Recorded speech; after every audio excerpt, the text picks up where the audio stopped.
क्या भी आपके मन में यह शक है कि वंदे मातरम पर जो बहस हुई उसका मकसद बंगाल चुनाव था? आपको अंदाजा है कि गोदी मीडिया ने कल शाम वंदे मातरम और बंगाल में जो राजनीतिक घटनाक्रम हो रहा है उसको लेकर क्या जहर चलाया? दो चीजें हुई दोस्तों। बंगाल पर बहस, और उस बहस के दौरान प्रियंका गांधी वाड्रा ने प्रधानमंत्री नरेंद्र मोदी को पूरी तरह से एक्सपोज कर दिया। दूसरी बात, प्रधानमंत्री नरेंद्र मोदी और मंत्री गजेंद्र सिंह शेखावत बंकिम बाबू के नाम पर जिस तरह से शर्मिंदा हुए, जिस तरह से वो असहज दिखाई दिए, जिससे पता चलता है कि आपका वंदे मातरम से कोई लेना देना नहीं था, आपका वंदे मातरम के रचयिता से कोई लेना देना नहीं था। जिस तरह से उनकी जुबान लड़खड़ाई, उसकी हम चर्चा करेंगे। मगर मैंने आपसे क्या कहा? गोदी मीडिया में दो चीजें हो रही थी। वंदे मातरम के नाम पर कांग्रेस को खलनायक के तौर पर पेश किया जा रहा था। प्रियंका गांधी वाड्रा के बयान का जिक्र तक नहीं है। जिक्र क्यों नहीं है? क्योंकि अगर आप जिक्र करेंगे, अगर आप प्रियंका पर हमला करेंगे, तो आपको प्रियंका के बयान के अंदर जो तमाम पहलू थे उसका जिक्र करना पड़ता ना।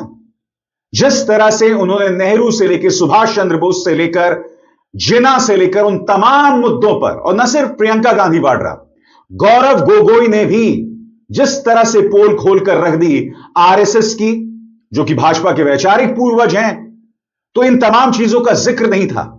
मगर आप देखिएगा गोदी मीडिया की दो धारी तलवार, एक तरफ वंदे मातरम पर जहरीली बहस और दूसरी तरफ बंगाल को लेकर जिस तरह के जहरीले कार्यक्रम चलाए गए। और कल क्या हुआ? कल गोवा के एक क्लब में जो आग लगी थी, जिसमें 25 लोग मारे गए थे, उनके जो मालिक हैं वो इंडिगो की फ्लाइट में सवार होके भारत छोड़ के भाग गए। कौन सी फ्लाइट में? वो फ्लाइट जो यहां उड़ान ही नहीं भर रही थी, मगर रहस्यमय तरीके से वो गोवा से उड़ान भरते हैं लूथरा बंधु, और इंडिगो की फ्लाइट से थाईलैंड पहुंच जाते हैं। आपकी फ्लाइट नहीं उड़ रही थी, मगर जो व्यक्ति आरोपी है 25 लोगों की मौत का, गोवा के क्लब में आग लगती है, 25 लोग मारे जाते हैं, उनका जो मालिक था वो भाग गया, और वो भी किसमें? इंडिगो की फ्लाइट में। वो इंडिगो जिसकी फ्लाइट उड़ान ही नहीं भर रही थी, मगर रहस्यमय तरीके से उनकी फ्लाइट आसानी से उड़ान भर लेती है और वो बच के निकल जाता है। मगर आज मैं बात कर रहा हूं दोस्तों आपके सामने, जो बंगाल वंदे मातरम के नाम पर जहर उगला जा रहा है। यानी कि गोदी मीडिया ने अभी से भारतीय जनता पार्टी के लिए तैयारी शुरू कर दी है।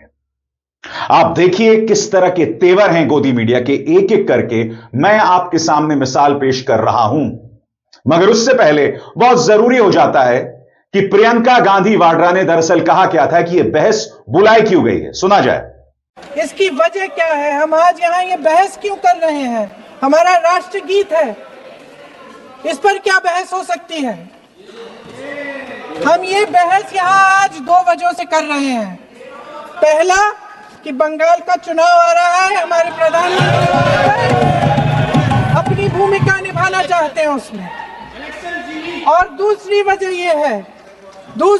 ये है, ये मकसद है, पुरानी मकसद इनकी अध्यक्ष महोदय, कि जिन्होंने स्वतंत्रता की लड़ाई लड़ी, जिन्होंने देश के लिए बड़ी बड़ी कुर्बानियां दी, उन पर सरकार नए आरोप लादने का मौका चाहती है।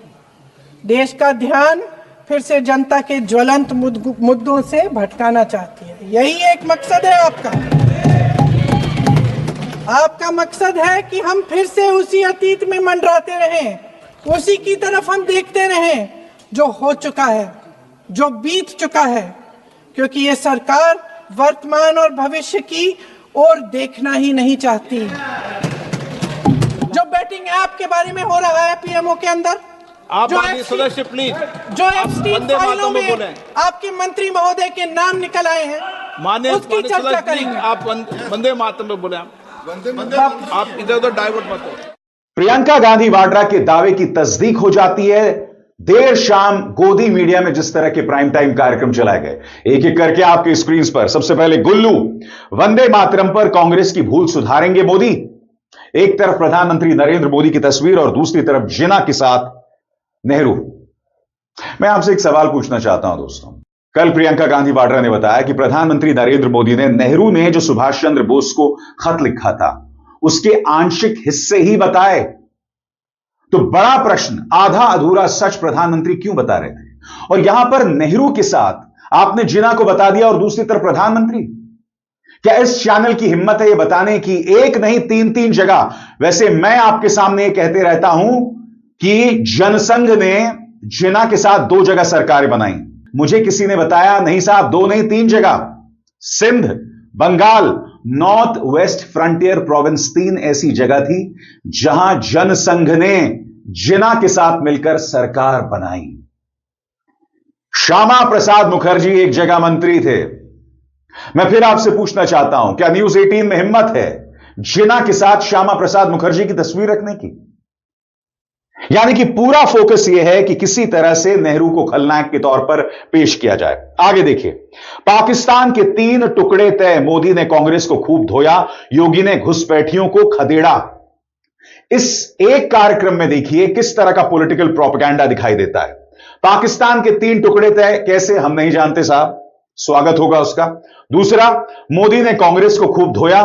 तीसरा, योगी ने घुसपैठियों को खदेड़ा। यानी कि एक तीर से 3 निशाने। योगी आदित्यनाथ के जरिए राजनीतिक प्रतिद्वंद्वियों पर हमला, प्रधानमंत्री नरेंद्र मोदी का महिमा मंडन और पाकिस्तान का भी जिक्र। और इसमें आप देख रहे हैं एक तरफ प्रधानमंत्री नरेंद्र मोदी और योगी आदित्यनाथ हैं और दूसरी तरफ अखिलेश यादव हैं, राहुल गांधी हैं, जिन्ना और असीम मुनीर है। मैं कह रहा हूं ना दोस्तों, ये लोग अपने विपक्ष को क्रिमिनलाइज कर रहे हैं। अखिलेश यादव और राहुल गांधी को इन्होंने असीम मुनीर, जिहादी जनरल असीम मुनीर और जिन्ना के साथ रख दिया है। पहले नेहरू को जिन्ना के साथ रखा और अब अखिलेश यादव और राहुल गांधी को जिन्ना के साथ रखा। अब भी बताइए दोस्तों, यह टूल किट नहीं है तो क्या है? प्रधानमंत्री कार्यालय की तरफ से यह टूल किट नहीं है तो क्या है? आपके सामने रिपब्लिक भारत, बाबरी सेना पर टूट पड़े 100 करोड़ हिंदू, योगी का ऑर्डर चुन चुनकर ठोका, पाकिस्तान पर मोदी का ब्रह्मोस अटैक शुरू। 100 करोड़ हिंदू बाबरी सेना पर टूट पड़े। इन 100 करोड़ में से कुछ हिंदू जो है ना, वो हवाई अड्डों में इंडिगो की मनमानी की वजह से पिस रहे हैं। इन 100 करोड़ हिंदुओं में से कुछ गोवा में एक क्लब में आग लगती है, वहां मारे जाते हैं। इन 100 करोड़ हिंदुओं में से कुछ पहलगाम आतंकवादी हमले में मारे जाते हैं और उसको लेकर किसी की कोई जवाबदेही नहीं है। इन 100 करोड़ हिंदुओं में से कुछ दिल्ली में धमाका होता है और इसके लिए कौन जिम्मेदार है, किसकी जवाबदेही है, वो आज तक तय नहीं होती है। मैं फिर आपसे पूछना चाहता हूं, हिंदुओं को दंगाई बनाकर पेश किया जा रहा है। बाबरी सेना पर टूट पड़े 100 करोड़ हिंदू। अरे कौन सी बाबरी सेना? सबसे बड़ी बात, तुम जिक्र कर रहे हो टीएमसी के निष्कासित विधायक, पार्टी से निलंबित हुमायूं कबीर का। उसे तो टीएमसी ने पार्टी से हटा दिया। कौन सा बाबरी बन रहा है भाई? कौन सा बाबरी बन रहा है जो तुम इस तरह के कार्यक्रमों का जिक्र कर रहे हो? आगे देखिए साहब, खुलकर भड़काया गया है कल प्राइम टाइम में। और डिबेट किस पर हुआ? वंदे मातरम पर। देखिए आपकी स्क्रीन पर, नेहरू नहीं चाहते थे अखंड भारत, सत्ता के बदले 10 लाख जान कुर्बान, मोदी ने बताई खून खौलाने वाली सच्चाई। यानी कि 10 लाख जानें जो पार्टीशन के दौरान जिनकी मौत हुई थी, तो किसकी जिम्मेदारी है? नेहरू की है। मैं आपसे एक सवाल पूछना चाहता हूं। जिन्ना का 2 नेशन थ्योरी में विश्वास था, यानी कि भारत और मुसलमान 2 राष्ट्र हैं। क्या इस चैनल में हिम्मत है बताने की? क्योंकि आप कहते हो पूछता है भारत, तो भारत में कौन सा एक और नेता था जिसने अंग्रेजों से 1 दर्जन बार माफी मांगी थी? क्या तुम में यह हिम्मत है बताने की कि वीर सावरकर, जिन्हें आप वीर कहते हैं, विनायक दामोदर सावरकर भी 2 नेशन थ्योरी में विश्वास करते थे। उन्होंने सुभाष चंद्र बोस का विरोध किया था। सबसे बड़ी बात, भारतीय जनता पार्टी के वैचारिक पूर्वजों को जिस तरह से कांग्रेस के नेताओं ने एक्सपोज किया, उसका जिक्र तक नहीं इन कार्यक्रमों में। जहर देखिए किस तरह से उगला जा रहा है। आगे देखिए साहब, वंदे मातरम पर इस्लाम और भारतीय अलग। आप देखिए साहब किस तरह से डीमनाइज किया जा रहा है। एक माइनॉरिटी को खलनायक के तौर पर पेश किया जाए। भारतीय को तुमने अलग कर दिया, इस्लाम को अलग कर दिया। मैं पूछना चाहता हूं एनबीडीएसए से, इस तरह के कार्यक्रम क्यों चल रहे हैं? और सबसे बड़ी बात साहब, इस कार्यक्रम में सुधांशु त्रिवेदी हैं, कुछ मौलवी बिठा दिए गए हैं और फिर वो जो संगीत रागी है। मगर इस्लाम और भारतीय अलग। कई भारतीय हैं जो इस्लाम धर्म का अनुसरण करते हैं, मगर कार्यक्रम के तेवर देखिए साहब, इस्लाम और भारतीय अलग। कुछ देर पहले क्या कहा, 100 करोड़ भारतीय टूट पड़े। 100 करोड़ भारतीयों में से कई लोगों के पास नौकरियां नहीं है साहब, और आप कह रहे हैं 100 करोड़ भारतीय टूट पड़े। ये लोग दंगाई बनाना चाहते हैं हमारे देश के लोगों को, और इसके अलावा कुछ नहीं। आगे देखिए साहब, पापा की परी क्या कह रही है। नरेंद्र मोदी ने नेहरू से गांधी परिवार तक एक्सपोज कर दिया, मगर आप क्यों नहीं बताती जो बात गौरव गोगोई ने कही, जो बात प्रियंका गांधी वाड्रा ने कही। तुम में हिम्मत क्यों नहीं है? जब गौरव गोगोई ने संघ को बुरी तरह से एक्सपोज कर दिया, क्यों नहीं हिम्मत है? सबसे बड़ी बात, बंकिम दादा, प्रधानमंत्री बार बार बंकिम दादा कह रहे थे, आपके भाई नहीं है। यह बात तृणमूल कांग्रेस के सांसद ने उन्हें याद दिलाई। सुनिए क्या हुआ था कि बंगाल की धरती से निकला बंकिम दा का ये भाव सूत्र।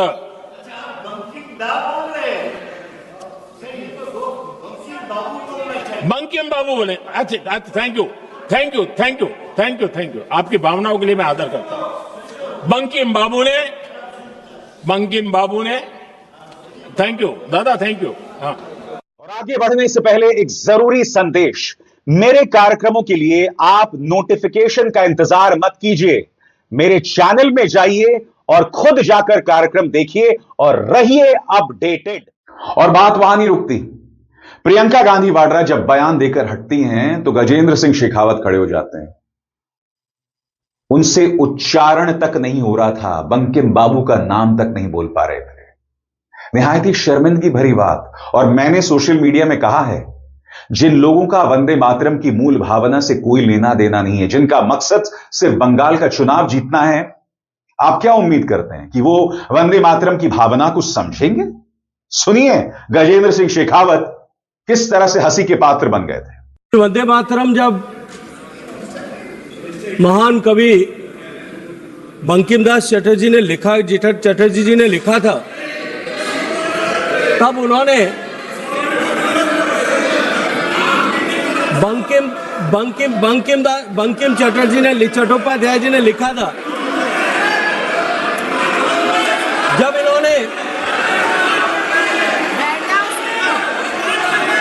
बंकिम बाबू ने जब वंदे मातरम लिखा, तब उन्होंने 2 टुकड़ों में उसको अलग अलग जगह पर लिखा था। मगर जहर बदस्तूर जारी था। बाबरी से एनर्जी, वंदे मातरम से एलर्जी। फिर देखिए साहब, एक तरफ प्रधानमंत्री नरेंद्र मोदी और दूसरी तरफ नेहरू, राहुल, ममता बनर्जी। पूरा जो खेल रचा जा रहा है तस्वीरों के जरिए, उस पर गौर कीजिए। वो भारतीय जनता पार्टी जिनके पूर्वज 50 साल तक आरएसएस ने अपने मुख्यालय में तिरंगा नहीं फहराया, वो आरएसएस जिसका गाना, आधिकारिक गाना वंदे मातरम नहीं था, जिनका आधिकारिक गाना था नमस्ते सदा वत्सले मातृभूमि। मैं फिर आपसे पूछना चाहता हूं क्यों? क्योंकि आरएसएस उस वक्त वंदे मातरम को कांग्रेस के साथ जोड़कर देखती थी। मगर यहां पर क्या हो रहा है साहब? कोई गोदी मीडिया का गुर्गा इसकी चर्चा नहीं कर रहा है। आगे देखिए, वंदे मातरम पर कांग्रेस का तुष्टिकरण का नैरेटिव। प्रधानमंत्री मोदी ने वंदे मातरम पर क्या बताया कि एक झटके में कांग्रेस का मुस्लिम लीग वाला सरेंडर एक्सपोज हो गया। मैं फिर आपसे पूछना चाहता हूं, मुस्लिम लीग के साथ एक जगह नहीं 3 जगह सरकारें किसने बनाई थी? किसका साथ था? श्यामा प्रसाद मुखर्जी का, जनसंघ का। इन कायरों में इतनी हिम्मत क्यों नहीं है कि ये अदना सा सत्य आपके सामने पेश कर सके? क्यों नहीं है हिम्मत इनमें? यह क्या सवाल नहीं पूछा जाना चाहिए? और सबसे बड़ी बात, मुख्यमंत्री आदित्यनाथ का प्रवेश हो जाता है, रोहिंग्याओं का प्रवेश हो जाता है, और हाथ कंगन को आरसी किया। अगला कार्यक्रम देखिए, रोहिंग्या बांग्लादेश पर योगी सरकार का all out action, black and white. फिर देखिए साहब, बाबरी मस्जिद की नींव खुदते ही पहुंची बुलडोजर आर्मी, एक्शन देख हिले मुस्लिम। अब बंगाल में उत्तर प्रदेश के बुलडोजर पहुंच गए, यानी कि अपने दर्शकों को कुछ भी बताओ बुलडोजर के नाम पर। यह भूल गए हैं कि बुलडोजर के खिलाफ सुप्रीम कोर्ट का सख्त आदेश है, मगर उस बुलडोजर का महिमा मंडन करना यह इनकी पत्रकारिता है। आगे देखिए साहब, बाबरी मस्जिद न्यूज, ऐलान बाबरी नहीं, बीजेपी बनाएगी मंदिर लाइव, वंदे मातरम पर चर्चा, बंगाल का नया चुनावी पर्चा। खुद मान रहे हैं लोग कि वंदे मातरम पर चर्चा, बंगाल का नया चुनावी पर्चा। खेल यही है और कुछ नहीं है। प्रियंका गांधी वाड्रा या मुझे कहने की जरूरत नहीं है, यहां पर देखिए ये सज्जन खुद बोल रहे हैं कि वंदे मातरम पर चर्चा, बंगाल पर चुनावी पर्चा। आगे देखा जाए, बंगाल में गीता वर्सेस कुरान पर जबरदस्त ठनी। क्या बंगाल में मुस्लिम हुमायूं ओवैसी के साथ हैं? देख रहे हैं आप, मैंने आपसे क्या कहा कुछ देर पहले, मकसद है बंगाल के चुनाव। गोदी मीडिया खुलकर मैदान में आ गई है। मैं आपको दिखा रहा हूं ना साहब, यह जहर देखिए। बंगाल पहुंचा बुलडोजर, टूटेगा बाबरी मस्जिद का शिलान्यास, मचा हड़कंप। बांग्ला से बिहार तक बाबरी मस्जिद पर बवाल, उतरे बुलडोजर, बड़ा एक्शन। शौर्य पर पथराव, बुलडोजर लेकर पहुंचे हिंदू। क्या हो रहा है देखिए साहब, पत्रकारिता के नाम पर क्या हो रहा है। या तो भड़काओ, इस्लाम वर्सेस भारत बना दो, मानो मुसलमान जो है वो इस देश का हिस्सा ही नहीं है। जो बाबरी मस्जिद बन नहीं सकता बंगाल में, उस काल्पनिक बाबरी मस्जिद पर इतने सारे कार्यक्रम कर दिए इन्होंने, इतने सारे कार्यक्रम कर दिए।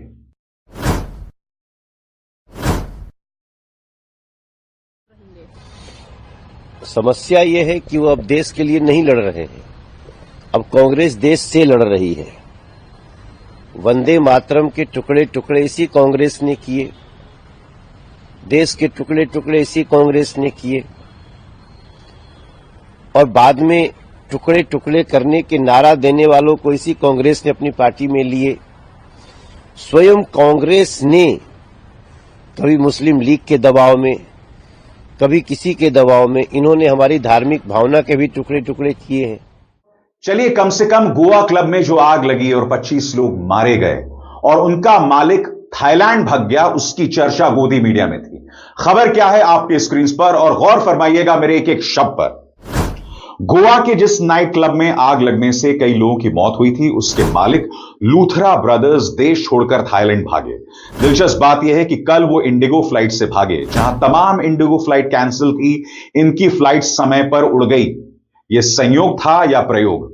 मुझे खुशी इस बात की है कि कम से कम इस खबर को मीडिया ने दरकिनार नहीं किया, मगर आप देखिएगा कहीं पर भी सरकार पर दोष नहीं मढ़ा जा रहा है, कहीं पर भी उन्हें कटघरे में नहीं रखा जा रहा है। देखिए किस तरह के कार्यक्रम चलाए गए। गोवा नाइट क्लब के मालिक देश छोड़ भागे, तस्वीर के साथ। किसी को नहीं मिल रही इंडिगो की फ्लाइट पर नाइट क्लब का आरोपी उसी से फरार। Good news nation. Who was accountable for Goa club tragedy? Rajdeep Sardesai, इकलौते पत्रकार जो सवाल करते हैं। गोवा अग्निकांड वाले क्लब के मालिक भागे थाईलैंड। सुबह 5:30 बजे इंडिगो की फ्लाइट से भागे, दोनों बंधुओं की तस्वीर के साथ। जनता फंसी, 25 लोगों की मौत का जिम्मेदार इंडिगो से भागा। Luthra brothers fled to Phuket. Dance of death in Goa club, answer for 25 deaths. शुक्र है गोदी मीडिया ने खबर तो दिखाई, मगर फिर मैं आपसे पूछना चाहता हूं, जिसका जिक्र मैंने कार्यक्रम की शुरुआत में कहा था, खबरें ये हैं इंडिगो में जो हो रहा है, डॉलर के मुकाबले रुपए जो लगातार रसातल में जा रहा है, इस पर डिबेट करवाइए ना। वंदे मातरम पर आधा अधूरा सच पेश करना, झूठ पेश करना, जहरीली सोच पेश करना, राहुल गांधी नेहरू को जिन्ना के साथ जोड़ देना, अखिलेश यादव राहुल गांधी को जिहादी जनरल असीम मुनीर के साथ जोड़ देना, यह गलत है, सरासर गलत है।